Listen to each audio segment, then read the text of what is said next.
Are you hearing what he's saying? The tendency that we always have is to compare the Bible and the Quran, and there really is not. They're not the same. They're not the same model. Jesus and Muhammad are not really the same model as well, because for the Quran for a Muslim is their primary revelation. That's it. The Quran is all they've got. Muslims do have nothing without the Quran. It is the only revelation of God that is eternal. That's the first thing. It's the only revelation of a God that is sent down to earth over a 22-year period to a man named Muhammad. It's the only revelation that was complete at the time of Uthman, and it's the only revelation that has been unfettered by human hands. As Hatun said, there has been no change, not even a dot has changed in 1400 years.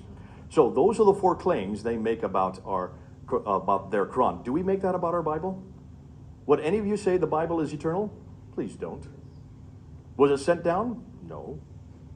Was it complete? Yes, we would admit to that part. At one point, the originals, autographs, were complete.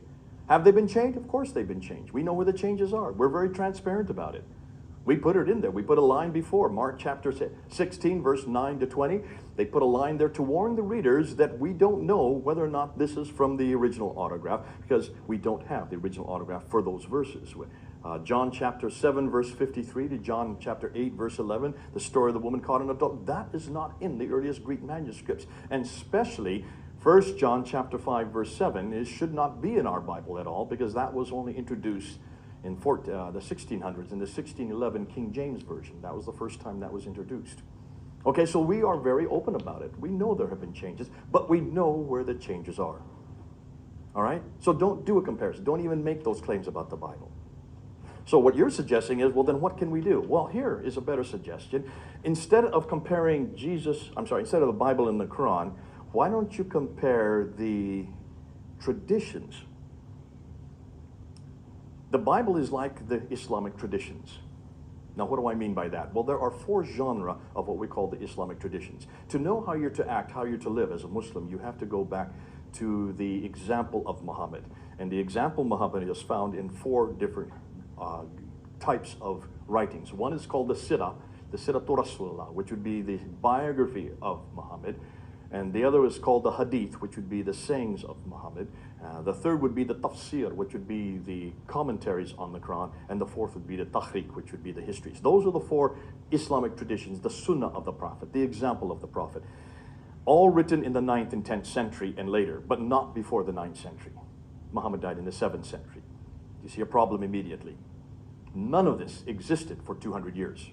Okay, now, where is the parallels for that? Well, let's start with the Sirah of Jesus. Do we have a Sirah for Jesus? Do we have a biography of Jesus? Yes, we do. Matthew, Mark, Luke, and John.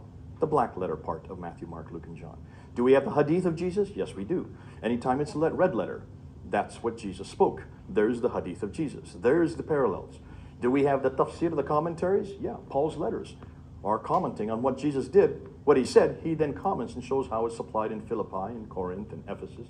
So there's the commentaries. And then do we have a history of the Tahriq? The book of Acts. So the exact same four genre that they have in the Islamic tradition, we have in the New Testament. That's the parallel. So therefore, what's the parallel with the Quran? If that's their final revelation, if that's their eternal revelation, if that is their primary revelation, who is our final revelation? Who is eternal? Who came to earth? Jesus. Can you then see Jesus fits the very thing they claim about the Quran? Jesus is eternal, am I correct? Jesus was sent to earth, am I correct? Jesus is complete, and Jesus does not change.